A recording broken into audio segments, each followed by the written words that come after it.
Olá, boa tarde. Nós estamos de volta com mais notícias do Brasil e do mundo desta segunda-feira.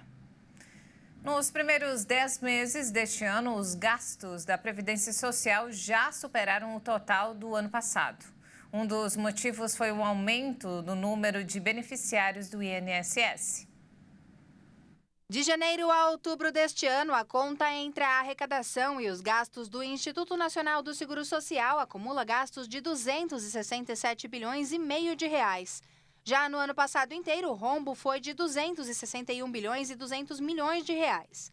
As informações se referem ao regime geral de previdência social, sistema voltado aos trabalhadores do setor privado, e constam do Boletim Estatístico da Previdência Social.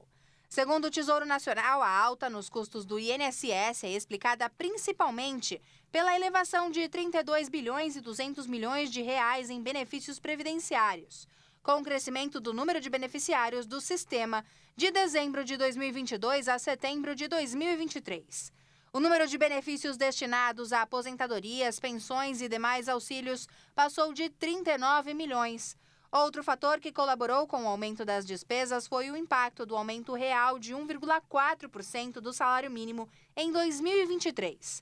O número de pessoas com 65 anos ou mais tem aumentado nos últimos anos e a tendência é continuar crescendo, segundo um estudo do IBGE. Ainda conforme o levantamento, o número de pessoas que recebem até um salário mínimo é de 26 milhões e os que ganham acima do piso nacional somam quase 13 milhões de pessoas. Mesmo com os reservatórios das hidrelétricas cheios, os consumidores pagarão mais nas contas de luz no próximo ano. A previsão feita pela Associação Brasileira dos Grandes Consumidores de Energia aponta que a conta de luz deve subir até 10,4% no próximo ano, com o peso dos subsídios. Os reajustes variam conforme a distribuidora que atende cada região. E olha só, os economistas do mercado financeiro elevaram as estimativas de inflação para esse ano e em 2024. A informação consta no relatório Focus, divulgado hoje pelo Banco Central. Para este ano, a projeção para o IPCA, a inflação oficial do Brasil, subiu de 4,53% para 4,54%. Mas mesmo com a alta, a estimativa para o aumento dos preços de bens e serviços de 2023 continuou abaixo do teto da meta definida pelo Conselho Monetário Nacional. A meta central de inflação é de 3,25% neste ano e será considerada formalmente cumprida se o índice oscilar entre 1,75% e 4,75%. Se a projeção do mercado financeiro se confirmar, deve ser interrompida uma sequência de 2 anos de descumprimento da meta.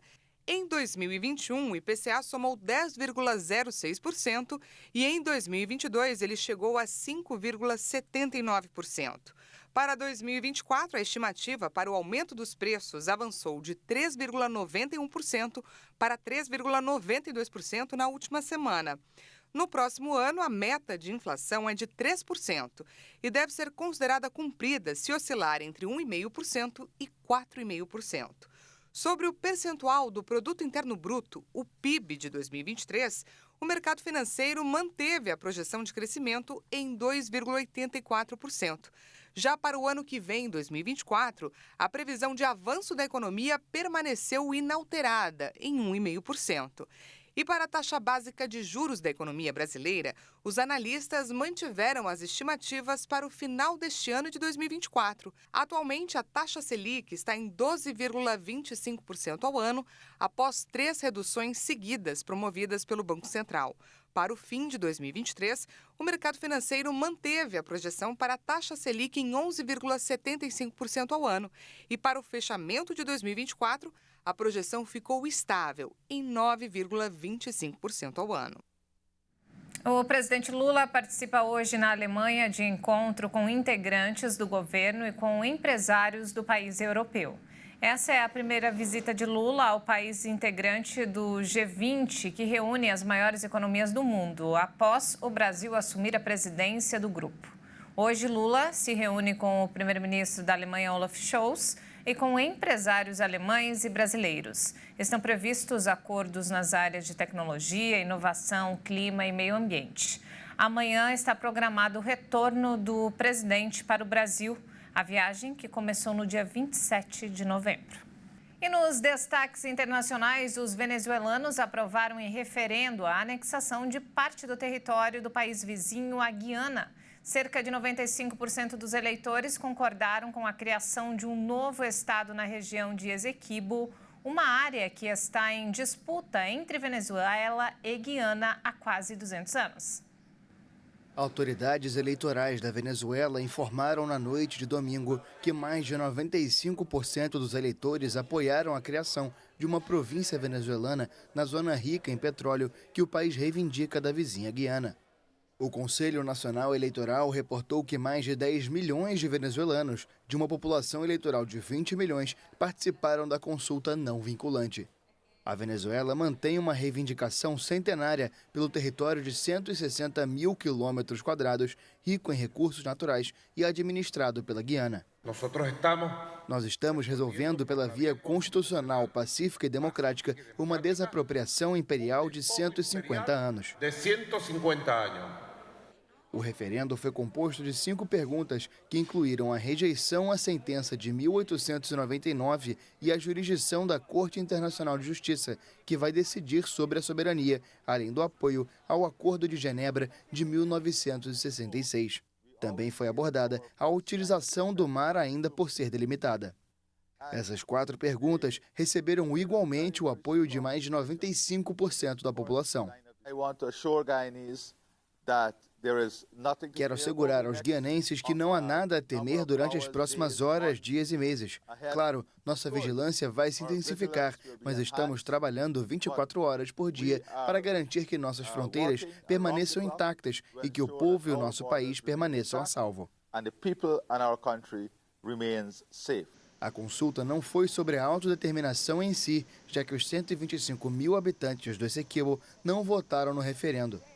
Além disso, o resultado não tem consequências concretas a curto prazo, mas a Venezuela busca reforçar a reivindicação. O governo já negou que a iniciativa seja uma desculpa para invadir e anexar à força a região.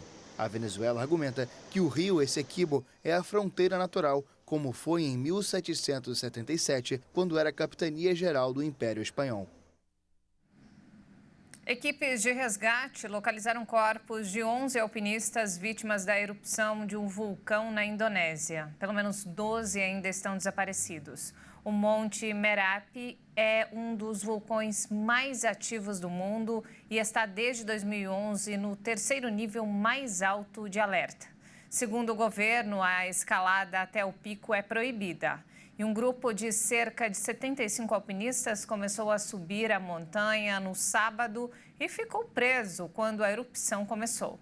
A maioria conseguiu escapar por conta própria, mas ainda no domingo, 8 foram resgatados e levados ao hospital com ferimentos. A coluna de fumaça e cinzas do monte atingiu mais de 3.000 metros de altura. E não temos mais tempo, essa edição fica por aqui. Mais informações ao longo da nossa programação. Muito obrigada pela companhia, uma ótima tarde para você. Até mais.